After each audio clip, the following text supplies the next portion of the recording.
Sekai no Shokun. Welcome to Igor's Dojo, the training ground for honing your Japanese language skills. The topic of today's video is the second set of Japanese particles, such as de, that focuses on marking the place of a specific action and instruments as well as to show reason. Then the particle ni, which is mostly concerned with specific points in space and time.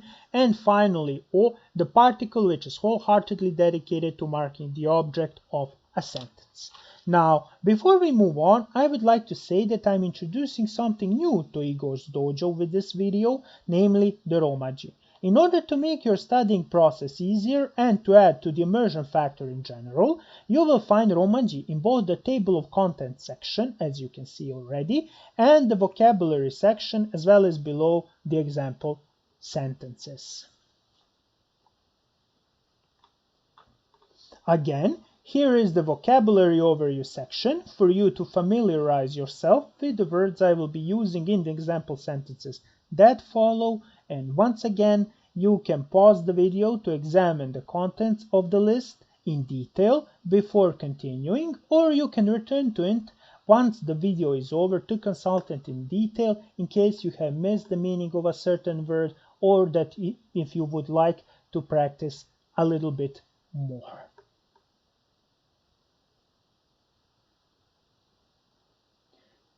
Now, let's move on to our first particle. The first particle that we are going to cover is de, the means and ends particle, as I like to call it. The most common usage of this particle is to mark a place where a certain action takes place, will take place, or has taken place. Here we must turn our attention to the character of this action in order to avoid potentially confusing de with another location marking particle ni. In short, actions that are marked with de are usually actions that are expressed by transitive verbs, while ni expresses states or a place where a certain state exists.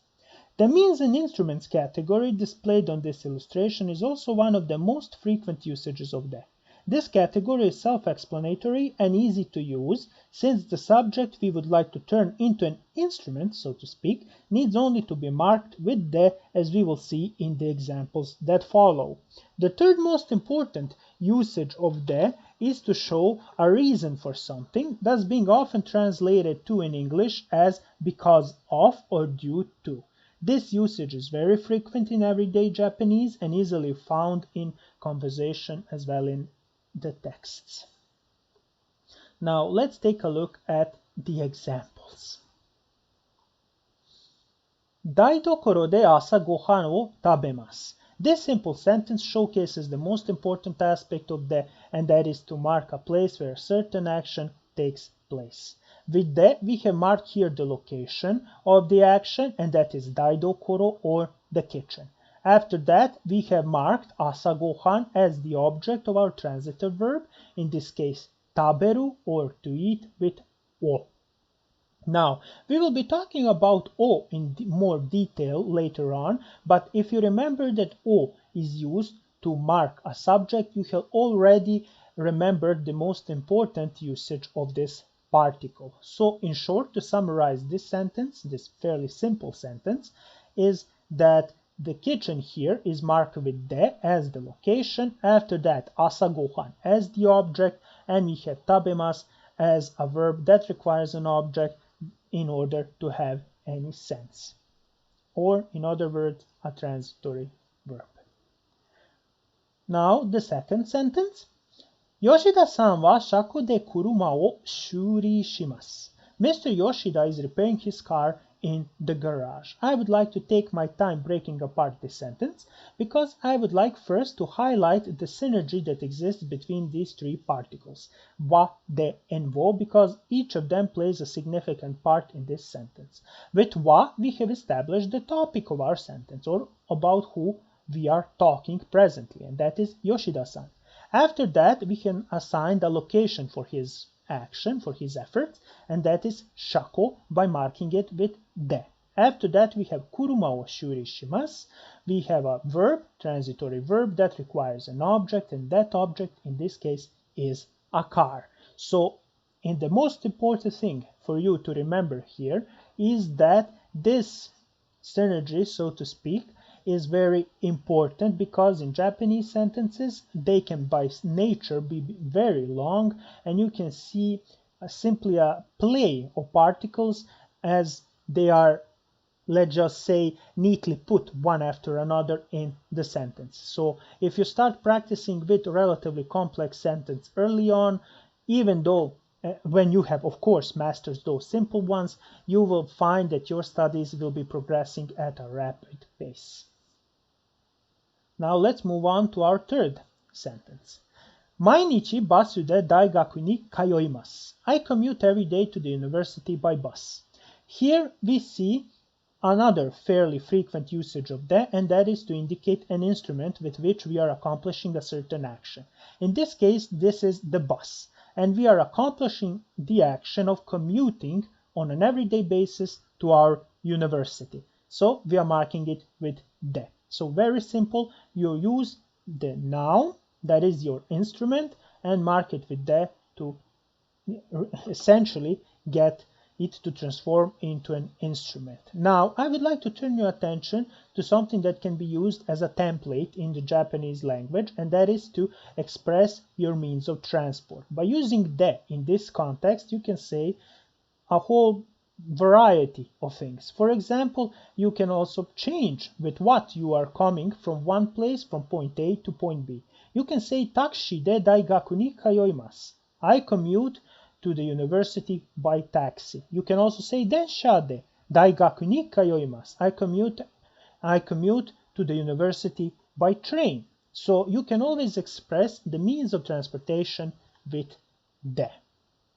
So in essence, the most important thing that we have learned from these examples about de is that it shows a certain location where a transitory verb is performing the action we have assigned to it.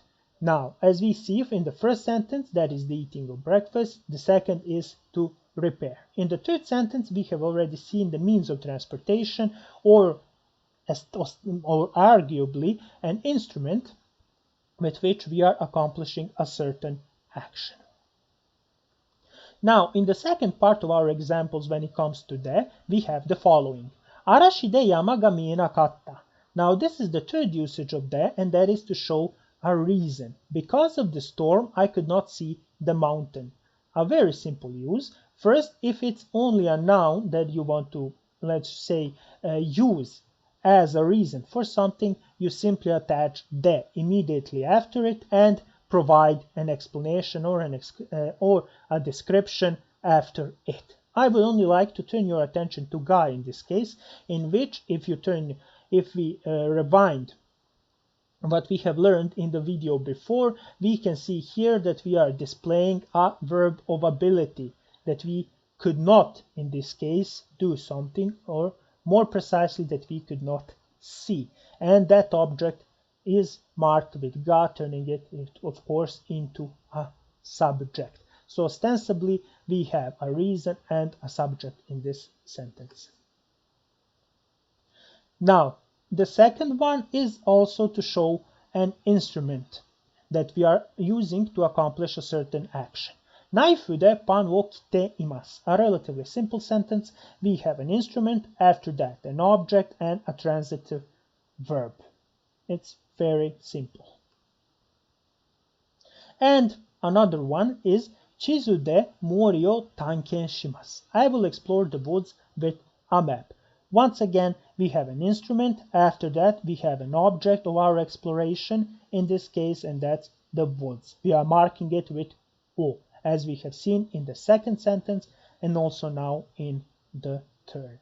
So once again, in conclusion, de is used first to show a place where a certain action with a transitory verb is taking place. The second is to show a reason for doing something or for not doing something, or for something occurring, and the third is to show an instrument with which we are accomplishing, or that we will accomplish, or that we have accomplished a certain action. So those are the most important aspects of de that we should remember. Now moving on to our second particle.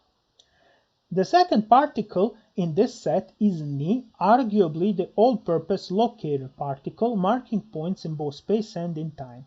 The most important part about this specific usage of ni is to remember that those points should be well defined, as in a day of the week or in a certain part of the day, but you can use ni also to mark a month of the year, weeks, and seasons. So in short, when marking a particular period of time, ni is used. Now this is arguably the most important usage of ni. After that, when marking a location of a certain object, the second most frequent usage of ni, the particle is basically equivalent to in English, and the usage is likewise simple. For example, a new television is in the room. The Japanese translation would be Atarashi terebi wa heya ni arimasu. In this sentence, the location, room or heya, is marked with ni. We will look at that in more detail in the example section that follows. Now, the usage of ni as a marker of purpose is fairly frequent but slightly more complicated than the previous aspects of ni. I will explain the manner of construction in detail in the example section, but for now it will suffice to say that ni indicates a certain purpose or aim that you want to accomplish. And the final category of ni's usage is to mark a destination, where ni is simply used to show the endpoint of a certain movement or the destination of a certain movement, thus being roughly translated to in English, and it's paired with verbs of movement as expected. Now let's see the examples. Now the first set of examples begins with the following sentence. Okayama-san wa 8 ji ni okimashita. And let's look immediately at the second sentence. Suiyoubi ni kaigi ga arimasu. Now these two sentences are showing the most important usage of ni, and that is to show a certain point in time. In first, we have a part of the day at 8 o'clock. A period, a time period, and in the second we have a day of the week, in this case Wednesday. Both are marked with ni, and they are giving us details as to what has transpired in the first sentence and what will happen in the second sentence. Now, the third sentence. Kaisha no shita ni chūshajō ga arimasu. There is a parking lot under the company. And I would also like to introduce the fourth sentence, and that is Yoshida-san wa gakkou no mae ni subatte iru. Mr. Yoshida is sitting in front of the school. Now, the first sentence of this pair, or namely the third in our list, is a sentence that is giving a space to show another usage, fairly frequent usage of ni, and that is to mark a certain location, and that is under the company in this sentence, where a certain thing, or in this case a parking lot, exists. So once again, with no, as we can see here, we have formulated a relationship between kaisha and under, and after that we have used it as a location by attaching ni immediately after that, and after that we have provided a subject or a thing that is located there. Now, to further expand on this topic of space and location, we have the final sentence. Yoshida-san wa gakkou no mae ni subatte iru. Once again, we have established the topic.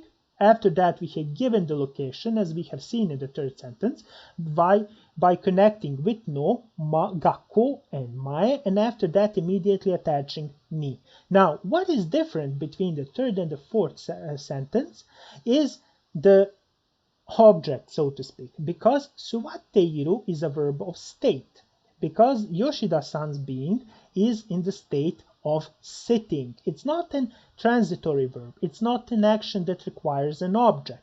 It's simply a state of being. He's sitting there. And that is why we have used ni to show that location. If we use de in this case, it will be incorrect.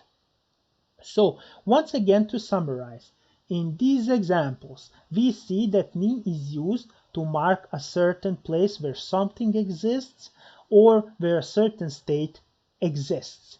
Now, I would like to say one thing before moving on. Now, in the second sentence, suiyobi ni kaigi ga arimasu, and in the third sentence, kaisha no shita ni chusha-jou ga arimasu. Now, why have I used ga here? I have used ga here instead of wa because these two, kaigi and chusha-jou, are subjects, not the topics of the sentence. So, only because of that, because I want them to be subjects in my sentence, I have not done the following. Kaigi wa suiyobi ni arimasu in the second sentence, and in the third sentence, chusha-jou wa kaisha no shita ni arimasu. Now, I have not done this because I want to preserve them as subjects, not as topics, even though the sentences would be translated the same. So, once again, here I used as subjects, not as topics. Even though the meaning of the sentence would be the same, the stress, or in this case the highlight, and the grammatical structure of the sentence would not be the same. Now, the second part of our examples. Yoshida-san wa Nagasaki ni ikimasu. Mr. Yamada is going to Nagasaki. A fairly simple sentence. First, we have our topic. In this case, it's Mr. Yamada. After that, we have marked Nagasaki with ni to make it a destination of our movement. So, fairly simple. Whenever you want to mark a certain destination of end of course endpoint, or the destination of your movement, you just mark it with ni. So, there is nothing complicated in this. Now, the second sentence is very important. Watashi tachi wa Nagoya ni sundeimasu. Now, once again, I would like to turn your attention here to the character of the verb sumo, or to live. In this case, this is the verb of state. So we cannot say, I repeat, we cannot say watashi tachi wa Nagoya de sundeimasu, because it is not an action. It is a verb of state. That is why ni is being used. Now, this is very, very important to remember.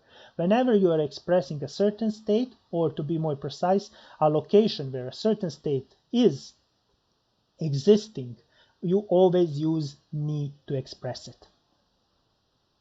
Third, Higuchi-san wa kaimono wo shi ni ikimasu. Mr. Higuchi will go shopping, and I will immediately also show the fourth sentence. Nagoya de kuruma wo uri ni ikimasu. Now, why have I done this? Because this is a very important aspect of the ni's usage that I have to explain in detail. I would like you first to omit the first part of sentences and focus on the following. In the third sentence, kaimono wo shi ni ikimasu, and in the fourth sentence, kuruma wo uri ni ikimasu. Now, essentially, how can you put this together on your own? First, the object or the purpose of your aim in this case. Now, this will be even more clearer in the fourth sentence, but in the third, your object is shopping. We are marking it with wo. And after that, shi from suru, that is the Japanese to do, we are putting it in the renyo form. Now, this is a certain term from the Japanese terminology, and that is roughly in the English terminology, it's the conjunctive form. Now, we will use renyo form as it is, like I said, a Japanese term, and it makes sense when you're learning Japanese. But for now, I will use, for the sake of the explanation, the conjunction form. So, first, you are putting kaimono as the object first. After that, mark it with o. And then change the verb to the conjunctive form and immediately attach ni with the verb of movement. In this case, iku. So, kaimono wo shi ni ikimasu. I will go shopping, or will go shopping. That is the most important part. In the second sentence, it's a little bit more complicated, but also fully comprehensible. Kuruma wo uri ni ikimasu. Our goal here is to sell the car. So, naturally, the car is the object of the verb, uru, because it is by nature a transitory verb. So, this is why we had to break it down in the previous section. So, once again, kuruma, we are marking it with O. Immediately, the verb has been changed to the conjunctive form, and after that attached ni and the verb omotion. Kuruma o uri ni ikimasu. So this is the most important part when talking about ni as a marker for a certain aim or purpose.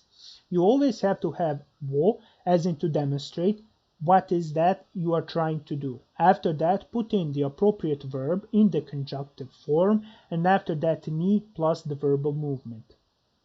So you have to remember that. I will provide in my Dojo drill video additional examples for you to practice, but for now this will suffice as the basic formula for you to remember. So to summarize, here we have locations first, then a state, and after that 2 examples of purpose. Now something very important. I would like you to pay close attention to this part, and that is when we talk about the difference between de and ni. Now, this graphic showcases the most important differences between these 2 particles, and I suggest that you memorize them through repetition and practice because it is very easy to mix them up, but very difficult to unlearn that, let's just say, mistake that you have acquired if you learn them once wrongly. So ni is always paired with aru and iru, and to show where something exists, and also is used with verbs of states. And de, contrasting to ni, is used to mark the location where a certain action took or will take place, thus pairing it mostly with transitive verbs. Now let's move on to our final particle of the set. The final particle of our set is wo, the object marker in the Japanese language. Besides marking the object of a certain transitive verb as well as the sentence in general, wo has some connections with showing the origin of a specific movement as well as through which space some movement has taken place or takes place or will take place, being equivalent roughly to English true. The usage of it is relatively simple, and the following examples will show. Now, let's see these examples. Because most of these examples, or all of them, focus on showing wo as the object marker, I will bring up all the sentences, and then I will say a couple of words regarding all of them. The first, Yamada-san wa pan wo kiru. Mr. Yamada cuts the bread. The second, kono hako wo hakubimasu. I will carry this box. Watashi tachi wa atarashii ginkou wo tateru. We are building a new bank. Yoshida-san wa e wo egakimasu. Mr. Yoshida is drawing a picture. All 4 these sentences have something in common, and that is to showcase the primary usage of wo, and that is to mark an object. And they are, in the case of the first sentence, the bread, in the second is the box, the third is the bank, and the fourth is a picture. Like you can see here, you can add wa to establish the topic, and after that, of course, provide an object, marking it with wo and a transitory verb. So there is really nothing much to say about these sentences, except that they showcase the most important usage. But let's move on to our second part of the examples. Tanaka-san wa Nagasaki no daigaku wo sotsugyo shita. Now, this sentence also shows wo as a marker of object, but I would like to turn your attention to the synergy and the placement of the other 2 particles. First, we have established the topic, Tanaka-san. He is the topic of the sentence. After that, with no, we have established a connection between Nagasaki and Daigaku, as in an ownership, because in a sense Nagasaki owns that university, and after that we have marked it with O, as in sotsugyo shita, to show what has Tanaka-san done. He has graduated the university. Now the second sentence. Ryugakusei tachi wa Nagoya no michi o torimasu. Foreign exchange students pass through the streets of Nagoya. Now this is to show the movement, the space through which a certain movement goes through. And that is very, very important to remember, and a keyword here, through. Because when you want to say through a street, through a school, through the university, through the house, you always say wo torimasu.